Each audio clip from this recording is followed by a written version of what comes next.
So we'll start with small and interesting things. The Howard Foundation press, as you may have saw when you got over there, the poetry volumes are finally out. We were selling them here, but they'll go on sale on Amazon May 1st.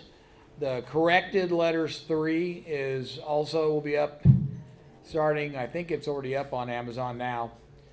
Tell them about Jen Grove. Should we? Yeah. And oh yeah, and for those of you who bought a letters 3 while you were here, just for a second, open the book up in the middle of it and see what it says. Because, and for reasons that aren't quite readily apparent, we opened a book up that was sitting on the table, and inside was a novel, a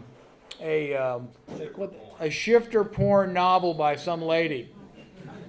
And it was not Howard's letters. Even though it had the Howard cover and the Howard case for letters 3, it did not contain Howard. So if you have one of those but like to trade it out, come find us or send me a note or whatever. If you want to keep it because you're kind of into that, it's okay. No judgment. You know, as long as you paid cash, we're good. So It will be a collector's item. it will be a rare collector's item. I will tell you, this presentation is from Heroic Signatures. I will also mention in passing, they said there were some new toys out from Super 7. And those of you who collect that stuff already know that's already sold out. The pre-orders are sold out. It went in a hurry, but there will probably be more. There's also new collectible statues out. He didn't tell me who they were being made by, but there were new collectible statues out. And then for Conan Exiles, there will now be a new season for Conan Exiles every 4 months to try and, I guess, make sure everybody has fresh things to play with. So, good to know that. And he wanted to send me the trailer for the TV show, but they don't have one yet. So, there we go. Man, you're good. So, to talk about books. For those of you who haven't read it yet, Blood of the Serpent was put out in December. It was the first novel pastiche they did. I actually read it. I actually kind of liked it. And for me to say that is really scary. I could tweak it up some, but that's really surprising. I don't think I've ever read a pastiche I like. Also, City of the Dead is coming out soon. They're going to go back and the 82 Conan tie that they're going to do a new making of book, but they're also going to reprint the novelization that Sprague de Camp and Lynn Carter did so long ago, which is interesting. I assume it's some kind of anniversary thing, yeah. Except it was in 82 and this is 23, so the 41st anniversary is always a big one, right?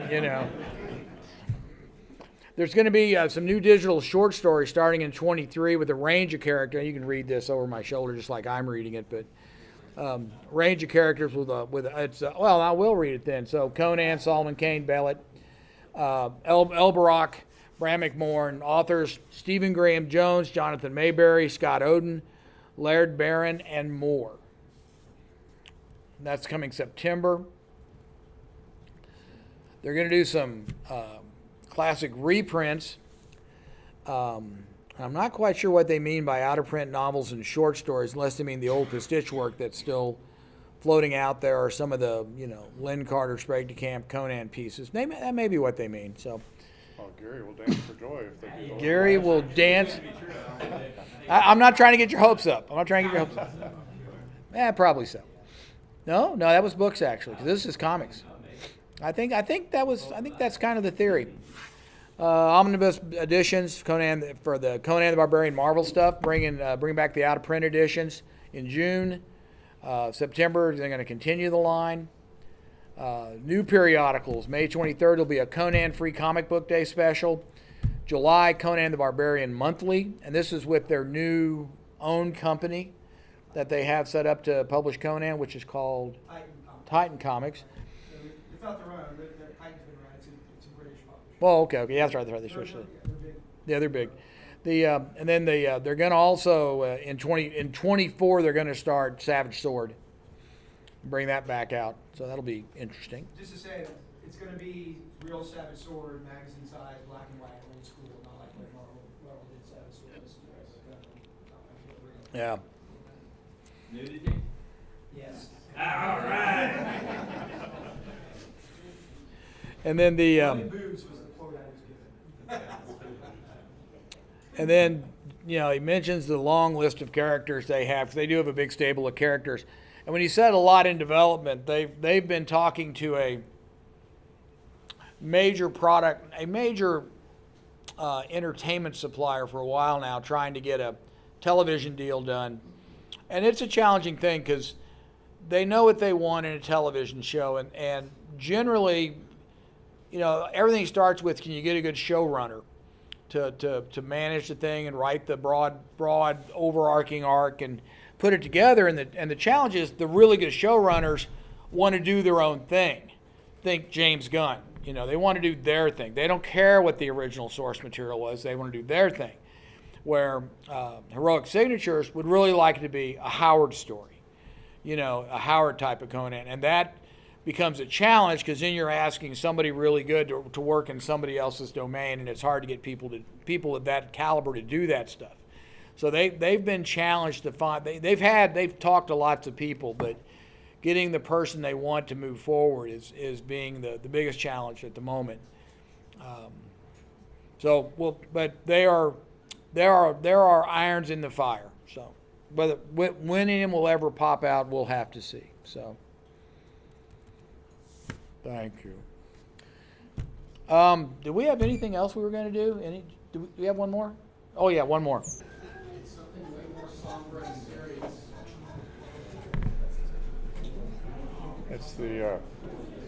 It's the casket of Saltoton. That's right. The things you dig up in the cemetery when you play around.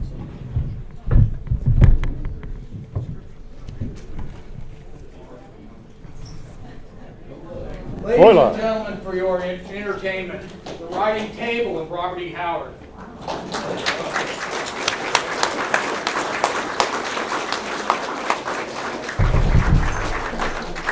And feel free later to come up and rub your hands on where Howard's hands and sweat and blood were a lot. How do we stand relative to that? Because obviously he was much bigger than The truth is that Bob was a leprechaun. There's a story, and God knows you need me up here, so I'll let you tell stories. But this table is oak with what's called tiger oak veneer. You'll see it when you see the top of this. It has a very pretty top, and the legs also are what they call a flame oak. Very pretty stuff. But it's all veneer. The table itself is built of oak. Back in the day, the 20s and 30s, the really expensive furniture was built out of things like hickory and walnut. Oak was used for the common man. So this is a nicer example of a more typical table someone would have made. So I told you not to leave, right? Yeah. When Bob died, this went to Dr. Howard. When Dr. Howard left to go move in with Dr. Kirkendall, he had to get rid of everything. And this table, a bunch of the furniture went to the Martins next door.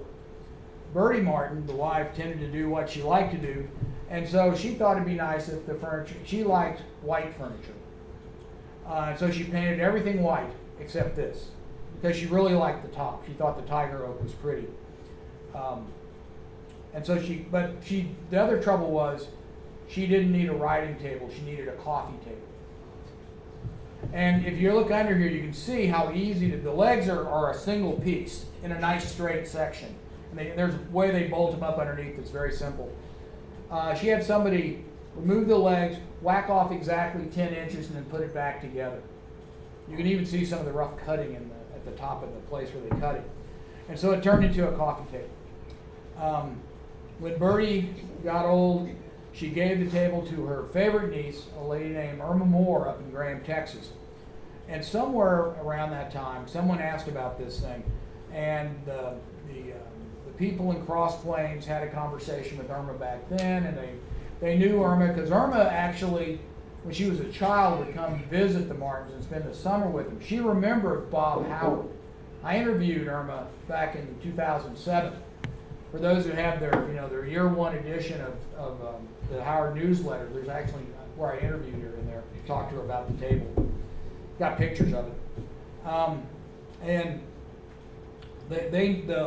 everyone knew the story. The locals confirmed it. Yeah, this is who has it. This is really Bob's table. El Camp included a photo of this in Dark Valley Destiny, and so everybody knew where it was. It just, how do you get it back? Because the lady liked it.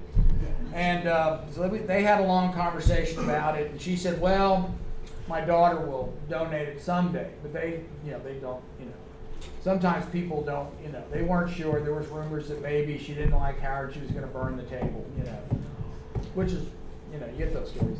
And so when I showed up, back in the early 2000s, somebody talked about it, and I finally started chasing the rabbit. And so in 2007, we finally tracked down Irma Moore, which took a little effort. We tracked her down, called her up, said, can I come visit? She said, sure, come on up, let's have a visit. Went up to visit, home full of antiques, wonderfully sweet, charming lady. She had the glass top for this too, that's back at my place. And we had a long talk, and I took lots of pictures. At the time, I was thinking maybe I'll clone it and build a new one, look like it, and put it in the house, just in case. Because I can do some basic stuff. Maybe, I don't know if I can do this, but something basic. And she said no. She said, no, I like it, I'm keeping it. I told my daughter, don't worry about it. How about some money? Throw a little money at it. No. She said, I don't need money. My daughter and her husband make good money. Don't need it. Okay. So I said, can I have your daughter's number to call her? She said, sure. Gave me her number. And so I called the daughter 4 or 5 times, nothing. Wouldn't return the call, wouldn't answer the phone, nothing. Okay. And so it kind of went away, and then, we just said, well, we hope the daughter gives it. And at the time that I interviewed in 2007, Irma was pretty old and getting pretty rough. And so you don't know how long people will live, but I wasn't thinking it was going to be a real long time. So I went and when I moved back up here, I was in Houston for several years, and when I moved back up to Weatherford, where I am now, about a year ago, it popped in my head, oh, that table's up here somewhere. I'll see if I can find it. And I felt guilty that I hadn't been on it regularly. Nobody else was either, but I thought I should have done it. So I asked, I tried to call Irma. The phone was disconnected. Tried to find the daughter, and of course I didn't even have a phone number anymore. We still had the name, and so I did a little Google search and came across a design studio in Weatherford, 10 minutes from me. I'm like, okay. So I called it, and of course the phone said she almost never comes in, so I'll go by there and leave a note. Make sure she sees it, see if we can get a conversation going. And went by, and when I get to the address, it's White's Funeral Home. Turned out there's a chain of them up in that area, up around Weatherford. And the lady I was looking for was Carolyn White, the daughter. So, as people that know me will tell you, I'm very shy and retiring. And so I walked in and said, hi, how's it going? I'm looking for Carolyn. They said, she hardly ever comes in. What do you want? I said, well, I want to talk to her about a table. And so I give someone the 5-minute story, and the lady looks at me like I'm insane, of course, and says, why don't you talk to her son, Zach? So Zach comes out. Nice professional guy, suit. He's very gracious, very professional. She says, how can I help you? And I tell him, and he goes, what? And I tell it all again, and he's like, let me go ask her. Okay. And, he said, I'll call you back. I said, okay, here's the card. Give me a call. We can work this out however you want to do it. Just let me know. And so we just had a hard time getting connected. Because he said, we finally talked. It was, well, yeah, it turned out that when Herman died, Carolyn couldn't bring herself to clean out Mom's house, so it's still there. We can go get it. Great. When can we go get it? I said, I'll go get it. Give me a key. I'll go get it. No, we can't do that. Okay. When can we go get it? Well, we'll find a time. Well, we never quite found a time. So about 2 weeks ago, I made my last call, and I was harassing this guy 2 to 3 times a month for the last year. I can be a little persistent. And And I'm trying to be very gracious about it as you can, because you don't want to irritate him too much. Although he got to where he had that certain eye roll that hit when he saw it was me standing in the office every time. It's probably just the lighting or something. But, finally, I called for the last time and got his number, and it just went straight to his machine. And I said, here's who I am. And we talked about Howard days and da-da. And I figured, he won't call back. And 20 minutes later, he says, you want to go get it this afternoon? I said, well, okay. So we went and got it. It's been sitting in my shop the last couple of weeks. I'm pretty certain at this point, of course, this is Project Pride's table. I picked it up on their behalf, of course. The short answer goes, I think at this point, we're pretty certain Project Pride's going to be in agreement to restore it. And we can, anybody wants to go over and give me the lecture about fixing up old furniture, that's great, we'll do that. I think it's going to be fully restored back to original, which means we'll have to have new legs built for it. These old legs will come off. These old legs will come off, new legs will be built, and it'll all be redone. I actually have lined up a guy in Dallas who's a member of the American Institute of Conservators, the guys who do the museum pieces. Very talented guy, fine artist level guy that can do anything. And I told him the whole story, who this is, what this is about. It's for this museum back in Cross Plains, blah, blah, blah, blah, blah. Can you help a brother out, And he says, that's a tender story. I want to be involved for a little money. And we'll take care of that. So we'll deal with that. The foundation has money for stuff like this, and the heroic signatures was adamant that they wanted in on it too. So we may, and it's still a discussional point, we may set up something so that the fans can get involved and give you an opportunity, because this is a one shot. This is the great white whale. There's nothing else coming back like this. Okay, this is it. And So, what greater relic of Robert E. Howard can you have than the desk where he actually wrote the story?